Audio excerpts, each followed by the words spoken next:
কৰিব লাগিব লাইফত আপুনি কি হ'ব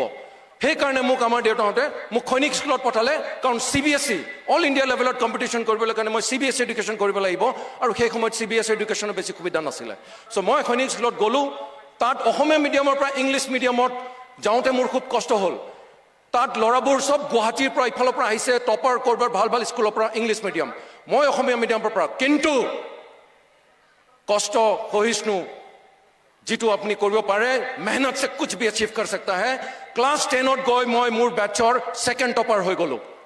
আৰু উইথ 88% মাৰ্কস আৰু সেই সময়ত নেশনাল টেলেন্ট সাৰ্চ স্কলাৰশিপ মই পাইছিলো প্ৰথম মই মোৰ দেউতাক মোৰ চেক ক্লাস 11ত দিছিলো এইখন মোৰ প্ৰথম উপাৰ্জন এই বুলি মই দেউতাক দিছিলো তাৰ পিছত মই ক্লাস 12 টু সেকেন্ড টপাৰ হৈ ওলালো সৈনিক স্কুলৰ স্কুল কেপ্টেইন আৰু বেষ্ট কেডেট হয় আৰু তাৰ পিছত মই নেশনাল ডিফেন্স একাডেমি প্ৰথম চান্সতে মই ক্লিয়াৰ কৰিলো কিয় কাৰণ ভাৰতীয় ফৌজত জয়েন কৰিবলৈ जो भी क्वालिटी हमें चाहिए वो हमें सब में है आप सब में है क्योंकि भारतीय फौज में नौकरी करने के लिए जॉब करने के लिए प्रोफेशन में all that is required is physically fit mentally alert and morally upright और ये तीनों क्वालिटी हम सब में है आप सब में है और मैं जेटे एनडीएट गलो 350 सीट्स ऑल इंडिया तात गई मैं 104 रैंक आसिले all India out of 350 correction 547 किन्तु फाइनली मेरिट लिस्ट 350 जॉइन करिले और मैं तात गई अगेन कष्ट करी मैं 3 इयर्स तात ट्रेनिंग प्लस ग्रेजुएशन करी उलाउते मैं ऑल इंडिया रैंक 12th हो मैं पास आउट होइसिलो और बहुत केटा एचिवमेंट मैं हासिल करिसिलो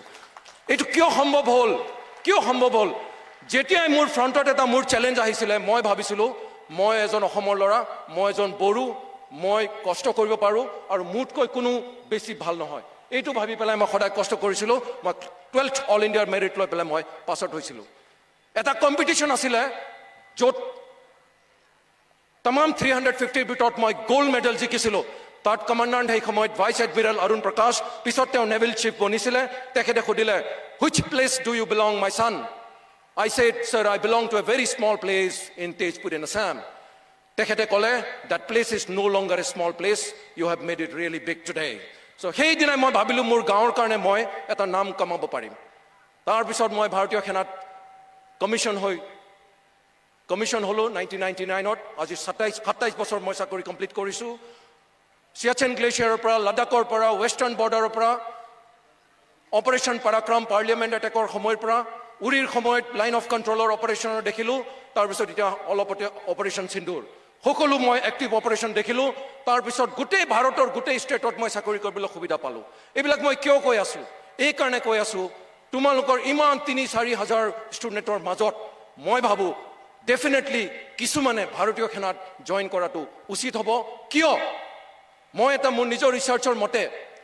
140 करोड़ आबादी का भारत देश में तकरीबन 1 करोड़ गवर्नमेंट जॉब है that includes all states all central government about 47 lakhs तो central government 47 lakhs includes 13 lakh armed forces so if you don't try for armed forces then you are ignoring something where maximum vacancies are there সকলোতকৈ বেছি vacancy আছে armed ফোৰ্সেছত in the central government তো সেই কাৰণে কিয়নো ইয়াত আজি শিক্ষাৰ লগত আমি এমপ্লয়মেন্টৰ লগত কানেকশ্যন কৰিব খুজি আছো তেতিয়াহ'লে মই প্ৰথম কথা ক'ব খুজো আৰ্ম ফোৰ্সেছক আপোনালোকে নেগলেক্ট নকৰিব আৰ্মি হওক নেভি হওক এয়াৰ ফোৰ্স হওক CISF হওক CRPF হওক BSF হওক সকলোতে আপোনালোকে ট্ৰাই কৰিব লাগে কাৰণ তেতিয়াহে আপোনালোকে নেশ্যনেল লেভেলত গৈ পেলাই জিকিব পাৰিব আৰু মই এইটোৱে ক'ব খুজো মোৰ নিচিনাও ৰিমোট গাঁৱৰ পৰা আহি পেলাই যদি কৰিব পাৰে তেতিয়াহ'লে আপোনালোকে কিয় নোৱাৰিব ইনফেক্ট 10 বছৰৰ পিছত মই ৰিটায়াৰ হৈ মই আহিব খুজো ইনফেক্ট তেতিয়া মই ভাবো আমাৰ কাৰণে জাগা সৰু হ'ব লাগে আৰু এচিভাৰৰ কাৰণে ইমানখিনি জাগা হ'ব লাগিব আপছো তাৰ কাৰণে প্ৰিপেয়াৰ ৰিটায়াৰ পৰা কৰিব লাগিব মই ভাবিছো এতিয়া মই এটা কথা ক'ব খুজো नेशनल डिफेंस एकेडमी সকলো শিকায় হর্স রাইডিং সুইমিং এভরিথিং তো মই হর্স রাইডিং আগতে কৰা নাছিলো এটো সুবিধা অসমত নাছিলে তো হৰ্স ৰাইডিংত আপনাৰ প্ৰথমতে হৰ্স বহি খুজ কৰাই পিছত দৌৰিব লাগে এভৰিথিং 4th সেমিস্টাৰত এটা কম্পিটিশন আহে টেষ্ট আহে এটো পাস কৰিব লাগে ঘোঁৰাটোক নি পেলাই এটা অবস্টাকল কোৰ্স আছে প্ৰত্যেক 1 মিটাৰত এটা অবস্টাকল আছে সেই ঘোঁৰাটো অবস্টাকলত যাব নোখোজে কিন্তু উস্তাদজনে নাকিডালত টানি পেলাই অবষ্টাকলত সোমাই দিয়ে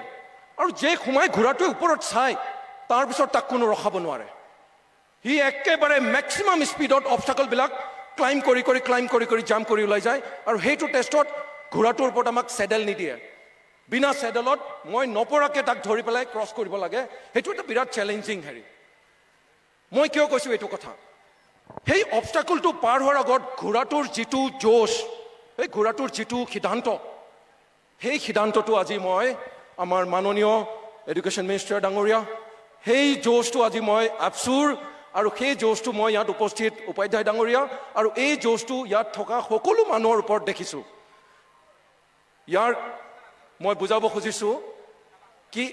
গোটেই মই ভাৰতবৰ্ষত দেখিলোঁ কোনো এটা ষ্টেটত কোনো ষ্টুডেণ্ট ইউনিয়নৰ ইমান এনেকৈ জোশ ইমান এনেকৈ ইনিচিয়েটিভ মই ক'তো দেখা নাই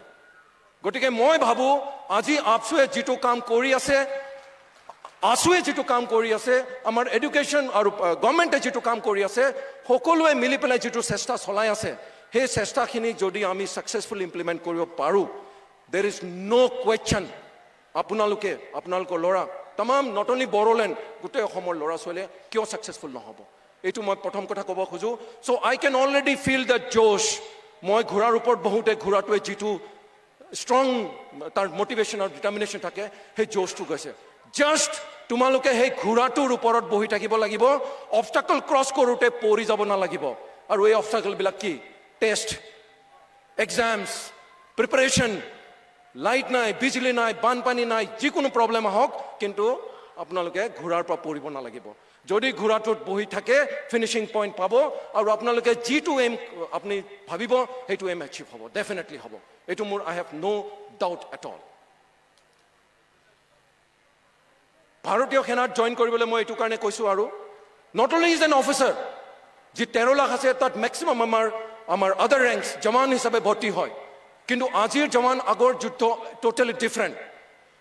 the main role of military today is to prepare for war but also' to prevent war যেতিয়া শত্ৰুৱে দেখে আমি ইমান ষ্ট্ৰং তেতিয়া নিজেই শত্ৰুৱে জানে সিহঁতৰ লগত পাংগা ল'ব নালাগে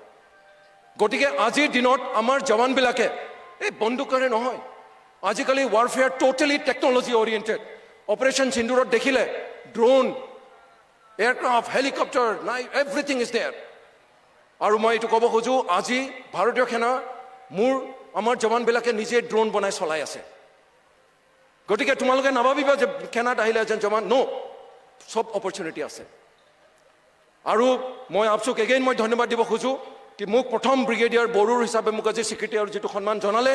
কিন্তু মোৰ মনটো ইয়াৰে মই একদম 100% মই ছেটিছফাই নহয় কাৰণ ৱেৰেজ আমি অফিচাৰ মানুহ আমি 6-7 জন হৈ গ'লোঁ এতিয়া I am still ৱেইটিং for the first Bodo women officer I am ৱেইটিং for the first Bodo women officer কোনে হ'ব পাৰিব ইয়াৰ পিছত মোক লগ ধৰিবা কাৰেক্ট আৰু ইভেন ফৰ গাৰ্লছ আজি অফিচাৰ ৰেংক বাদ দি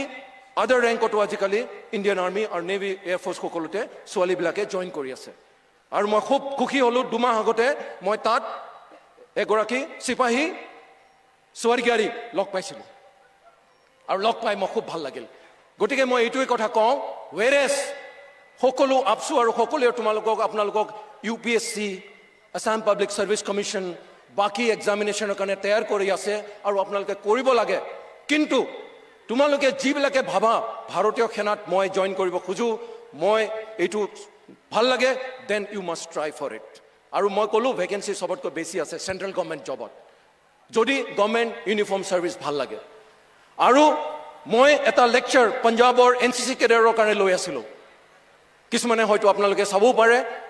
নাইচোৱা যদি মোৰ নামটো চাৰ্চ কৰিব ইউটিউবত বহুত ভিডিঅ' সেইবিলাক মোৰ ভিডিঅ' নহয় মই লেকচাৰ লৈ আছিলোঁ কোনোবা স্কুলে আপলোড কৰিলে এইটো এতিয়া ভাইৰেল হয় গোটেই ভাৰতৰ সকলোৱে ছাত্ৰ ছাত্ৰীয়ে চাই আছে পেৰেণ্টছবিলাকে চাই আছে এতিয়া মই ক'ৰবাত ৰাস্তাত গ'লেও ফ্লাইটতো কয় ছাৰ আপকো কहीं দেখা হে কাहाँ দেখা হে বোলে ইউটিউব মে দেখা হে কিয় কাৰণ মই